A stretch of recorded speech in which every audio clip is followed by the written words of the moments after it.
Građani su na referendumu, dakle prije tačno 30 godina, glasajući za suverenu, nezavisnu Bosnu i Hercegovinu, potvrdili višestoljetni kontinuitet državnosti Bosne i Hercegovine.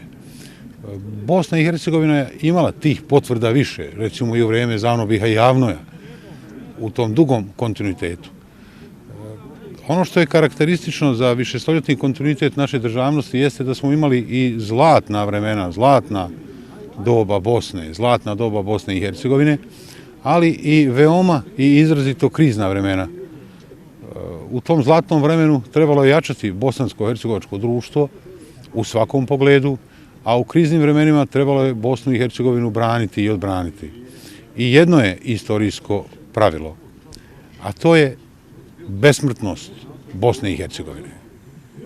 Besmrtnost Bosne i Hercegovine i uzaludni su pokušaji, istorija je pokazala, svačiji da unište Bosnu i Hercegovinu.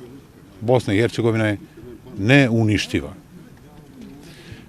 Mi treba danas, za dan nezavisnosti, da izrazimo solidarnost sa građanima Ukrajine. Ukrajina je žrtva agresije Rusije.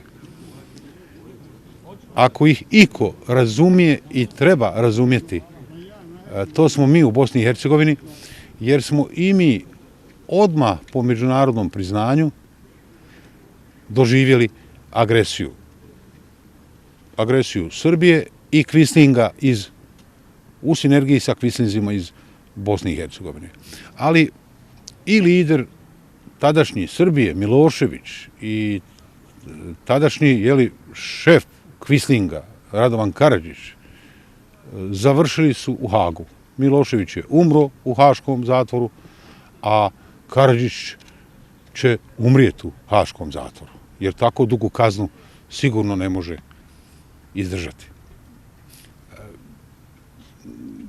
Sada imamo prijetnje kad je u pitanju secesija. Milorad Dodik otvoreno izražava poslušnost Putinu. Milorad Dodik je uradio niz koraka, naročito krajem prošle godine, gdje svi ti koraci upućuju da on ide na secesiju. Iako govori da ne ide, sve što radi da ide tim putem. Taj mu se san i ta zla namjera prema Bosni i Hercegovini ne može ostvariti. Premali je da bi višestoljetnu Bosnu i Hercegovinu mogao oboriti. Ne treba strahovati, mi trebamo se držati naših principa, vjerovati u našu snagu, ali evo da napomenem, u Dejtonskom mirovnom ugovoru, kojeg su potpisali i Bosna i Hercegovina i Srbija i Hrvatska, zapisano je da o miru u Bosni i Hercegovini brinu, osim naših oružanih snaga, dakle i NATO i EUFOR. U Dejtonu zapisano AIFOR, a pravni sljednik AIFOR-a je EUFOR. Prema tome, dobro je da je došlo vojnika EUFOR-a 500, bilo bi dobro da ih dođe još, a da se obeshrabri Dodik u svojim namjerama. Te namjere ne može izvršiti i moramo u tome biti uporni.